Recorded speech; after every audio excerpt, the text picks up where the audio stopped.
Bienvenue dans ce tutoriel sur la manipulation de modèles CAO dans 3D View Station. Aujourd'hui, nous allons découvrir 9 techniques essentielles pour naviguer efficacement dans vos modèles. Première technique, la rotation d'une pièce. La méthode la plus simple pour faire cela consiste à maintenir le clic droit et déplacer votre souris. Point clé, la rotation s'effectue autour du point où vous avez cliqué, matérialisé par cette croix. Vous pouvez également utiliser l'outil rotation directement depuis la barre de fonction pour plus de précision. Deuxième technique, le zoom intelligent.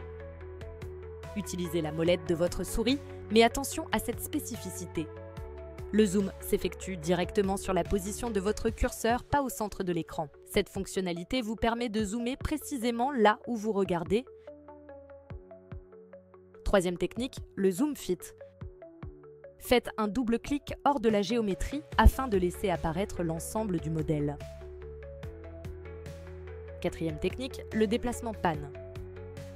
Maintenez le clic du milieu ou utilisez l'outil dédié pour déplacer votre modèle dans tous les sens. Cinquième technique, le cadre de zoom. Sélectionnez l'outil cadre zoom, puis tracez un rectangle autour de la zone qui vous intéresse pour zoomer précisément dessus. Parfait pour analyser les détails de vos pièces. Sixième technique, la fonction disque rotatif.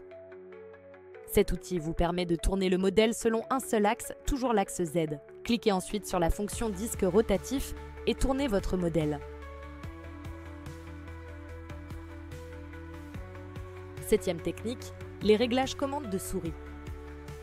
Retrouvez les réglages des commandes de la souris dans Paramètres, vous pourrez ainsi les modifier. Une vidéo abordera ce sujet plus en profondeur ultérieurement.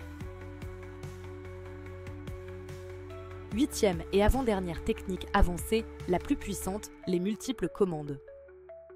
Vous pouvez combiner plusieurs commandes sans changer de fonction pour un workflow ultra efficace. Par exemple, sélectionnez des éléments tout en effectuant plusieurs orientations du modèle.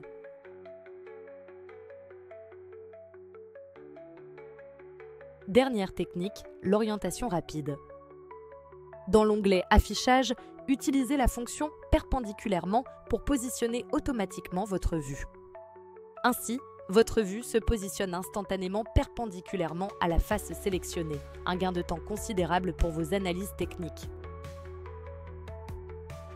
Nous avons vu ensemble les 9 techniques principales pour manipuler un modèle 3D. Merci pour votre attention et retrouvez plus d'informations sur notre site CAD Interop.